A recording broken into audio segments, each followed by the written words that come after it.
Welcome to the Left Library, where we simplify political theory to provide clarity on the systems shaping our world.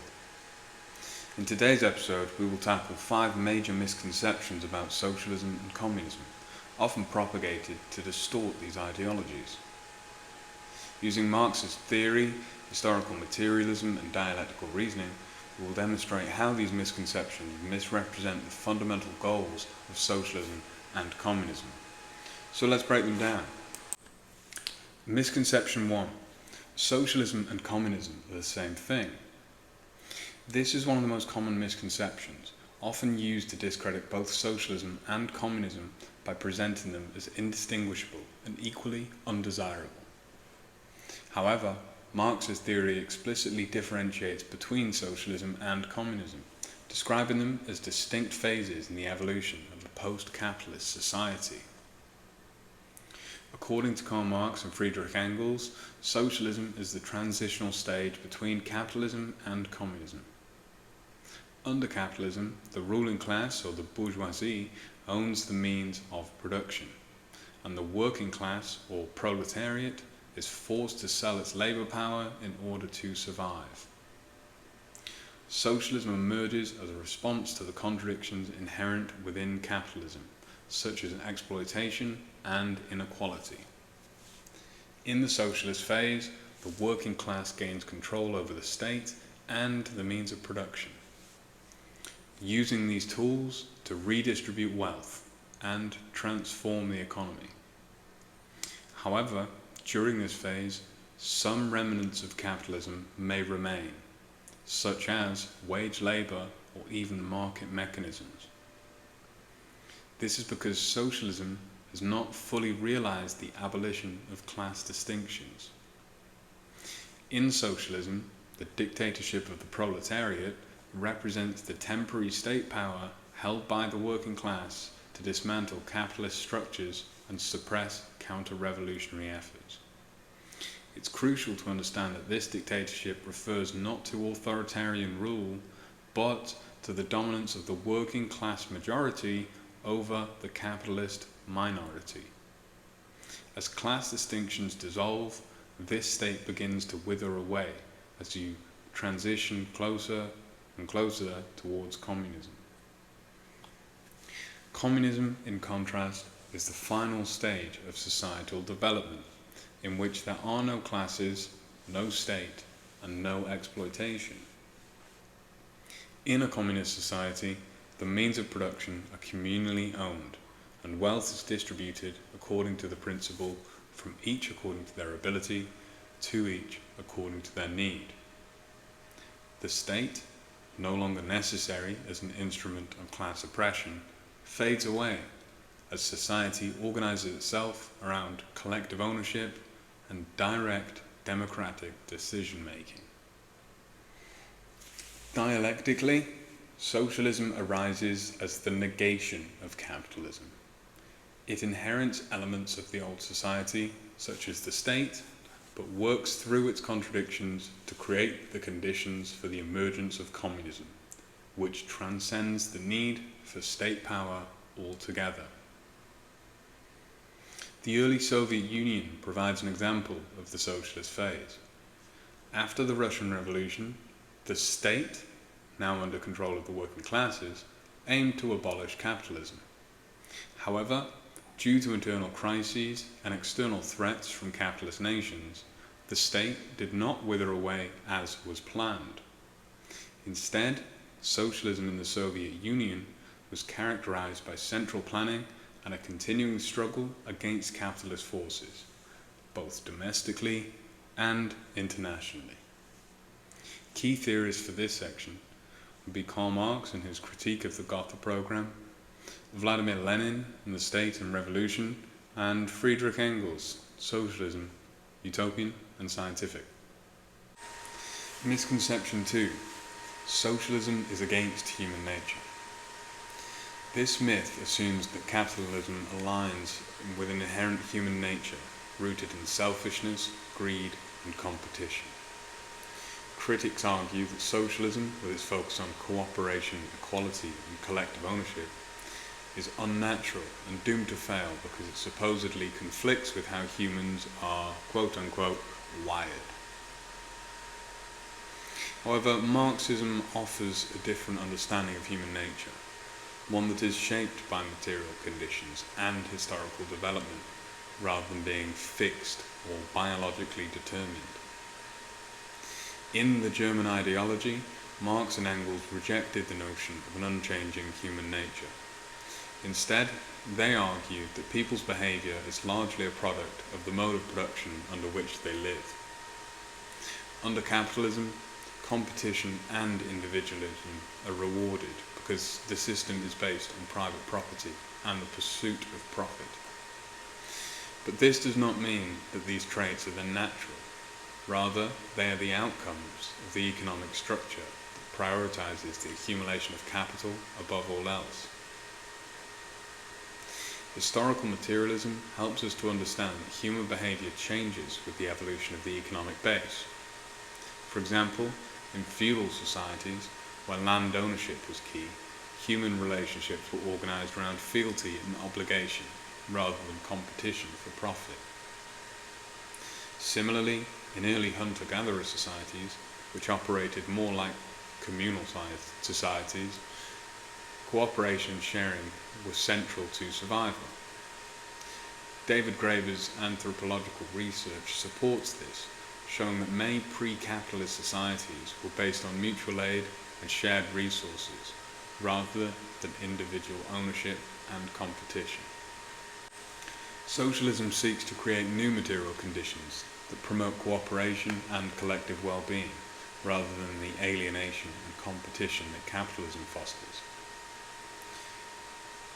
Peter Kropotkin, in his work Mutual Aid, demonstrated that cooperation is not only natural, but essential for human survival. Under socialism, where production is organised around human need rather than profit, it's likely that people will develop behaviours centred on solidarity and mutual support, rather than selfishness and greed. Dialectically, capitalism's contradictions, such as the alienation of workers from their labour, create the conditions for a socialist society, in which human nature is not a fixed concept, but evolves along the material conditions of society. Socialism is thus not contrary to human nature, but an adaptation that allows for the flourishing of cooperation and human potential. For example, in Cuba, following the revolution, the collective ownership of land and resources, along with policies promoting education, healthcare, helped to foster a culture of solidarity and mutual support that runs counter to capitalist individualism. For this section, theory recommendations would be Karl Marx's The German Ideology, Peter Kropotkin's Mutual Aid, and David Graeber's Debt, the First 5,000 Years. Misconception 3. Socialism leads to dictatorship and authoritarianism. This myth is often propagated by critics who point to historical examples like the Soviet Union or Maoist China as evidence that socialism inherently leads to authoritarian rule. Worse so, some point to fictional examples such as Animal Farm, which was written by an anti-fascist who fought in the Spanish Civil War against fascism and wrote Animal Farm as a critique of the capitalist system and its operation, yet still is used as justification by some for how socialism inherently leads to dictatorship and or authoritarianism. However, assumptions like this overlook the complex historical material conditions under which these regimes emerge and ignores the broader vision of socialism as laid out by theorists. Marx and Engels argued that in the socialist phase, the state would be used as a tool by the working class in order to dismantle the capitalist structures and suppress counter-revolutionary forces, usually sponsored by external capitalist forces. This section is the dictatorship of the proletariat, which refers not to a repressive dictatorship, but to a temporary state apparatus used to protect the revolution and ensure its success. It's crucial to understand that this dictatorship is meant to be temporary and is fundamentally different from bourgeois dictatorship, which maintains the power for the capitalist class. The rise of authoritarianism in some socialist states was a result of material conditions, such as external threats from capitalist powers, internal counter-revolutions sponsored by externalist capitalist powers, and economic isolation. The early Soviet Union, for instance, faced civil war, famine, and intervention from imperialist countries. These conditions necessitated centralized control to defend their country and the revolution.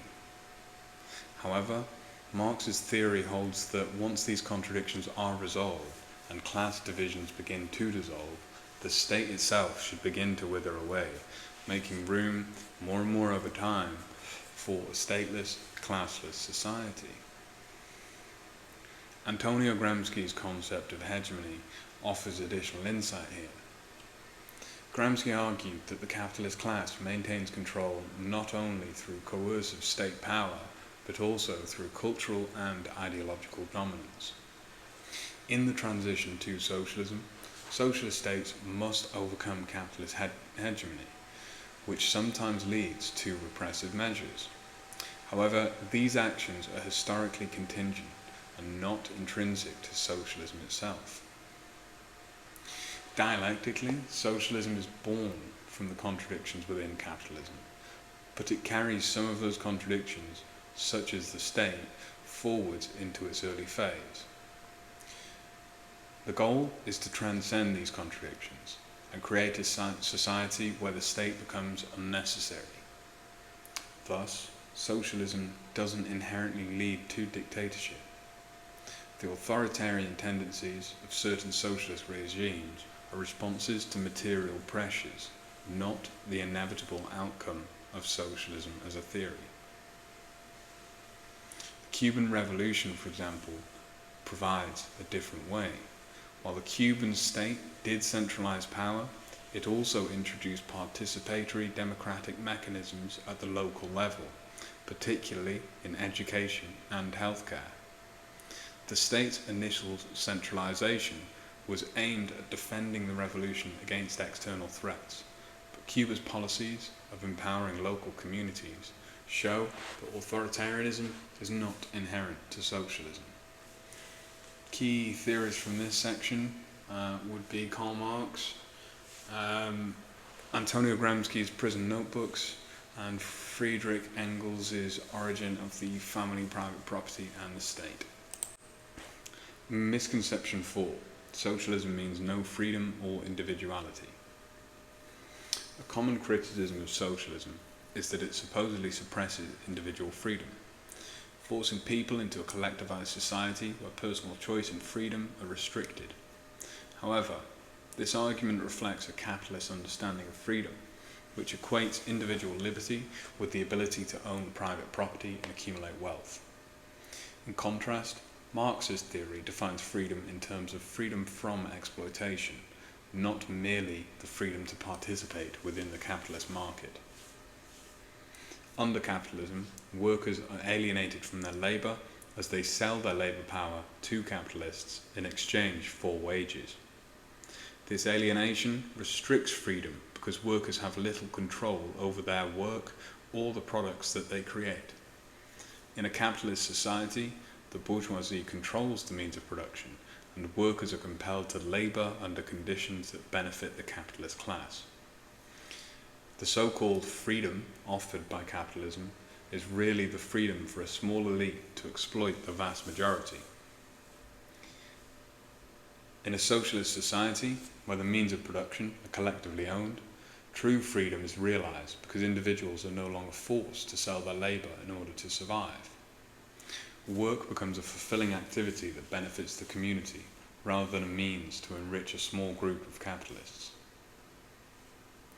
Herbert Marcuse, in his work One-Dimensional Man, critiques capitalist societies for reducing individual freedom to the ability to consume, ignoring the deeper alienation that restricts human potential. Under socialism, collective ownership of resources allows greater individual autonomy because people are free from the domination of capital. Dialectically, socialism resolves the contradictions of capitalist freedom, where freedom for the capitalist class depends on the unfreedom of the working class, by ensuring that all individuals are free from exploitation, thus creating the conditions for true individuality to flourish. For example, in Yugoslavia, under Tito's model of workers' self-management, industries were collectively run by workers, giving them direct control over production and decisions.